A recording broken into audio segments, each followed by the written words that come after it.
बिस्मिल्लाहिर्रहमानिर्रहीम। अस्सलाम वालेकुम नाज़रीन, मैं अहमद फ़वाद हूँ और आप मेरा यूट्यूब चैनल देख रहे हैं। नाज़रीन, तीन बड़ी अहम खबरें हैं आज की व्लॉग में आपके सामने रखूँगा।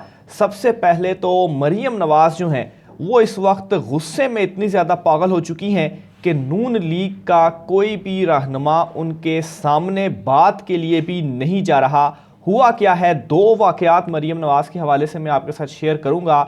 एक तो वीडियो उनकी बहुत ज़्यादा वायरल हो रही है जिसमें उनकी वो ये समझ रही थी कि उनका कोई फ़ैन उनसे सेल्फ़ी लेने आया है, लेकिन आखिर में उनके साथ क्या हुआ। और इसके अलावा पार्टी के अंदर भी इसी तरह की सिचुएशन इस वक्त उनके साथ चल रही है। कोई बात मानने को तैयार नहीं है मरियम नवाज़ की। पार्टी टिकट्स उनको वापस किए जा रहे हैं। मामला क्या है, इस पर कुछ रोशनी डालने की कोशिश करूंगा।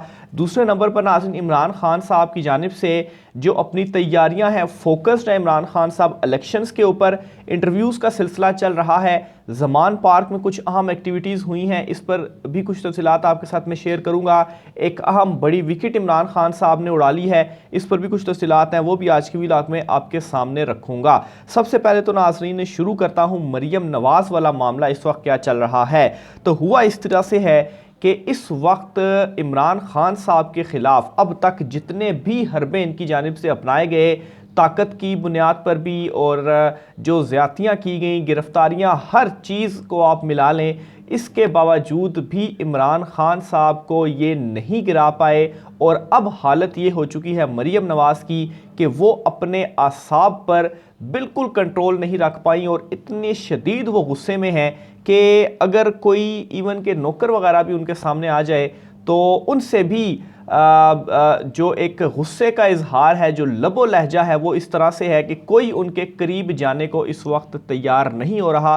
स्पेशल उनके जो मुस्लिम लीग नून के कुछ रहनुमा हैं वो नहीं जा पा रहे उनके सामने, कि वो इतनी ज़्यादा गुस्से में हैं कि अगर हमने कोई बात की तो ये ना हो वो सारे का सारा जो गुस्सा है वो हम पर निकल आए। यहाँ तक के नाजरीन एक वाक़या जो है वो बड़ा इस वक्त मशहूर भी हो रहा है कि मरियम औरंगज़ेब जो कि काफ़ी ज़्यादा करीब है मरियम नवाज़ के, उन्होंने कॉल की है तीन रहनुमाओं को और उन तीन रहनुमाओं से में से सिर्फ़ और सिर्फ एक ने उनकी कॉल रिसीव की है। और उसने भी कॉल रिसीव करने के बाद ये सेकंड उस पर उन्होंने जो कॉल है वो रिसीव की, यानी कि पहले कॉल रिसीव करने के बाद कहा कि मैं मसरूफ़ हूँ। बाद में जब दोबारा कॉल की गई तो उन्होंने कहा जी कि मैं नमाज़ पढ़ रहा था। तो ये इस वक्त हालत हो चुकी है। और बाकी जो दो थे उन्होंने कॉल ही उनकी रिसीव करना मुनासिब नहीं समझा। तो ये इस वक्त नून लीग के पार्टी टिकट्स जो हैं, टिकट होल्डर्स जो हैं, उनकी ये सूरत हाल है कि वो बिल्कुल इग्नोर कर रहे हैं मरियम नवाज़ को। और एक तो ये वजह है पार्टी के अंदर की जो इख्तलाफात हैं, कल भी जो नोटिस जारी हुए, लोग नून लीग को छोड़कर जा रहे हैं। तो एक तो पार्टी के अंदरूनी इख्तलाफात और फिर उसके बाद जो बैरूनी महाज पर इस वक्त इमरान खान साहब ने ये आसाब शिकन जंग जीतने में आलमोस्ट कामयाब हो चुके हैं। तो मरियम नवाज़ इस तमाम तर सूरत हाल में अपने आसाब पर काबू रखने में नाकाम हुई हैं। तो ये इस वक्त नून लीग के अंदर मरियम नवाज़ की जो सूरत हाल है वो चल रही है। तो और इसके अलावा ये भी बताया जा रहा है कि इस वक्त मायूसी इस हद तक बढ़ चुकी है कि एक खामोशी, मुकम्मल खामोशी नून लीग के अंदर छाई हुई है। और दूसरी तरफ इमरान खान साहब की बात की जाए तो इमरान खान साहब इसी सूरत हाल में, इसी सिचुएशन में वो क्या कर रहे हैं, वो इंटरव्यूज़ कर रहे हैं और उसके बाद उन्होंने टिकट्स जारी करने हैं। और दूसरी तरफ नून लीग का कोई अता पता नहीं, कोई इलेक्शंस की तैयारी नहीं। और इलेक्शन की तैयारी उन्होंने क्या करनी, जो कुछ मर्जी कर लें, इलेक्शन तो उन्होंने जीतना ही नहीं है। जो अवाम में सूरत हाल है वो आपके सामने है।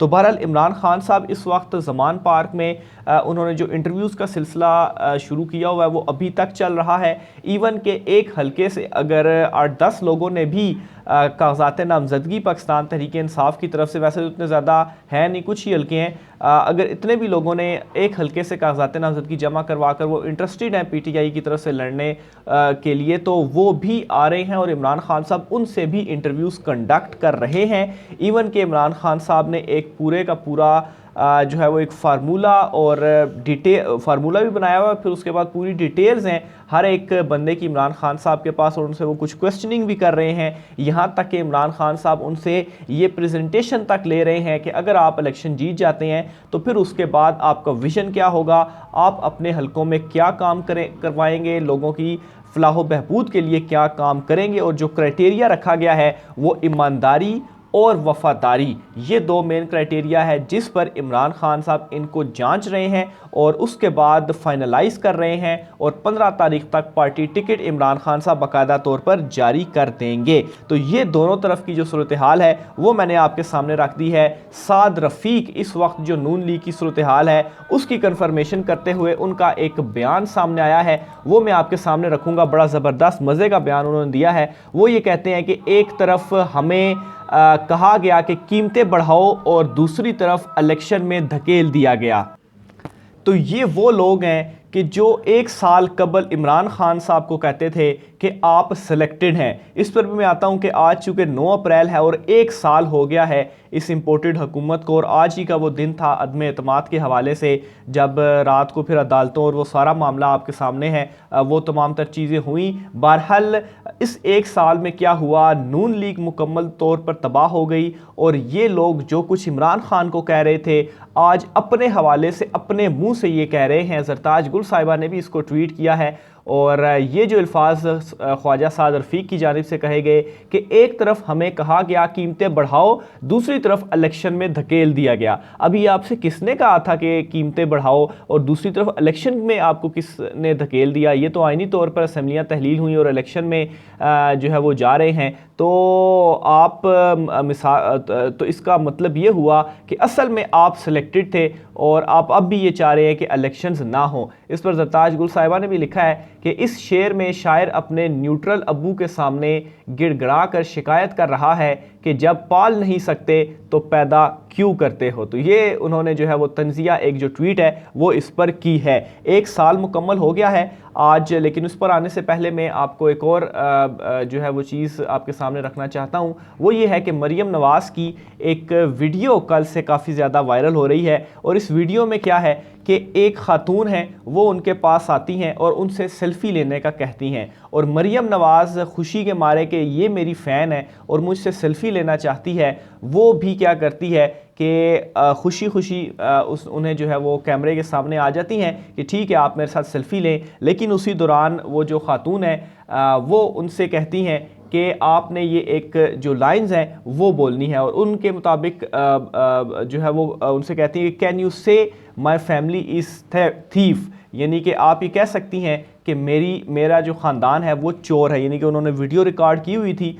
और मरियम को लगा कि वो मेरे से सेल्फ़ी लेने के लिए आ रही है, और जैसे ही वो उसकी वीडियो में उनसे कहा कि आप ये अल्फाज बोलें, और मरियम नवाज़ कहती हैं क्या आपने कहा, उन्होंने दोबारा कहा कि आप कहें कि मेरी फैमिली चोर है, और उस पर उन्हें एहसास हुआ कि ये तो मेरे साथ असल में प्रैंक हो गया है, और वो फिर वहीं पर शर्मिंदा और मुस्कुराते हुए जो है वो चली जाती हैं। तो ये इस वक्त इनकी हालत हो चुकी है आवाम के अंदर कि बिल्कुल जो है वो कोई अपनी ये रिस्पेक्ट इस वक्त आवाम के अंदर खो चुके हैं। इसके अलावा जो ट्रेंड्स के हवाले से मैंने आपके साथ चीज़ें शेयर करनी थी, आज चूँकि 9 अप्रैल है और आज मुख्तलिफ ट्रेंड्स जो हैं वो इस वक्त टॉप पर आए हुए हैं। उनमें से एक तो इम्पोर्टेड हुकूमत नामंजूर, फिर इसके अलावा चोरों का 1 साल, एक कौम एक फ़ौज। तो ये ट्रेंड्स जो हैं वो आज बिल्कुल टॉप पर हैं, और उसकी रीज़न यही है कि आज ही के दिन 1 साल कबल यही इम्पोर्टेड टोला था जो कि मुसल्लत हुआ, और उस वक्त इमरान खान साहब और ये जो इम्पोर्टेड लोग थे, और आज 1 साल के बाद आप देख लें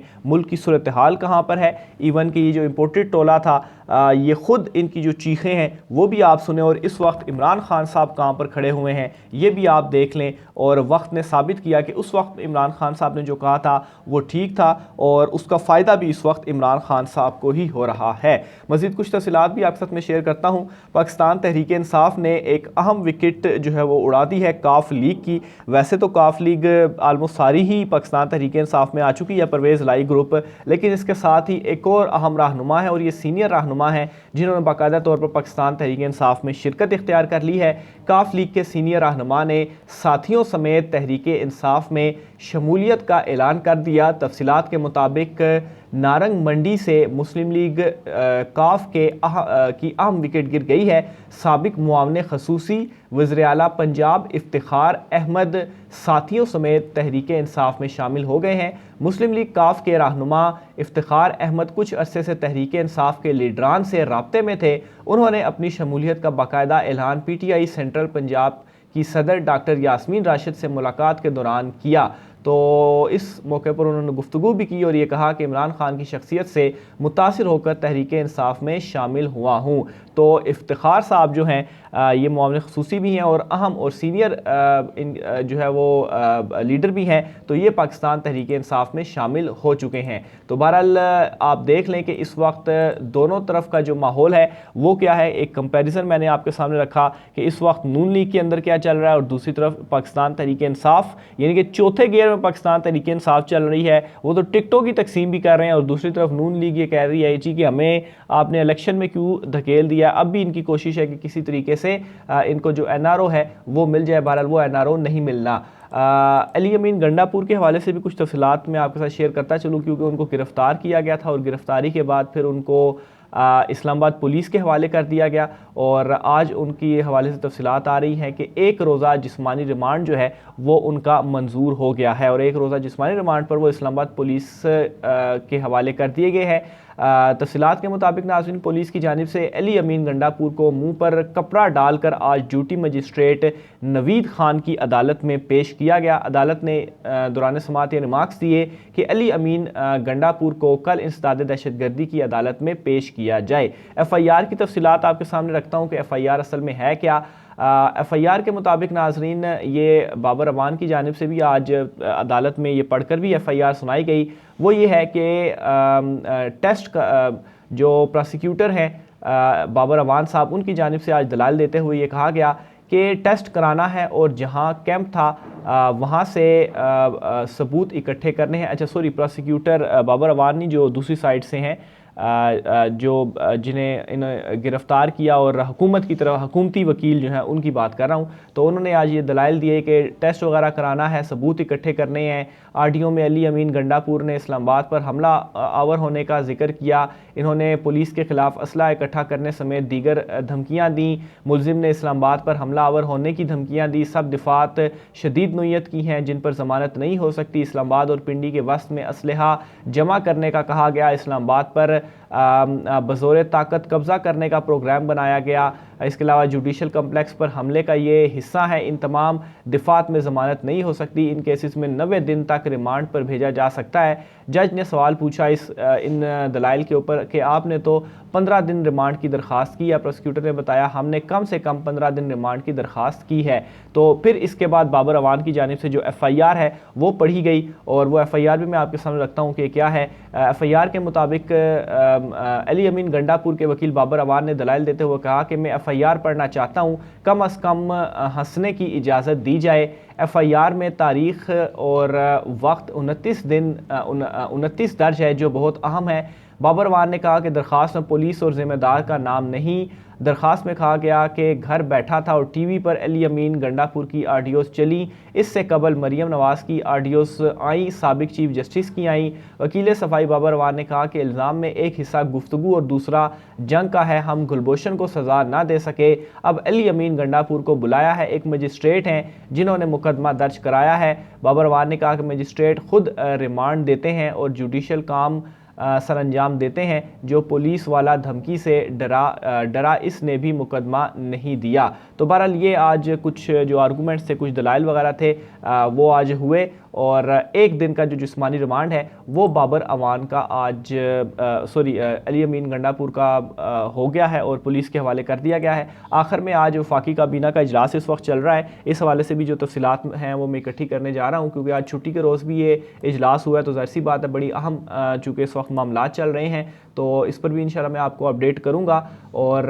एक अहम चार्ज सौंपा गया है, थोड़ी सी तब्दीली हुई है, स्पेशल सेक्रेटरी फाइनेंस को सेक्रेटरी का इजाफी चार्ज दे दिया गया है। याद रहे कि इस वक्त जो 21 अरब रुपए हैं वो इलेक्शन कमीशन ऑफ पाकिस्तान को जारी होने हैं, जो कि अभी तक नहीं हुए। तो इसी ज़मन में सुप्रीम कोर्ट ऑफ पाकिस्तान का जो फैसला है, आज वफाकी काबीना का दोबारा इजलास आज अभी कुछ देर बाद होगा, और दूसरी तरफ ये फाइनेंस में बड़ी एक अहम जो तब्दीली है वो हलचल हुई है। और ये तफसीलात इसकी इस तरह से है कि स्पेशल सेक्रेटरी फाइनेंस अवैस मंजूर सुमरा को सेक्रेटरी फाइनेंस डिवीज़न का इजाफी चार्ज दे दिया गया है, और तफसीलात के मुताबिक इसका नोटिफिकेशन भी जारी कर दिया गया है। नोटिफिकेशन के मुताबिक चार्ज सेक्रेटरी फाइनेंस हामिद याकूब शेख के गैर मुल्की दौरे की वजह से दिया गया है।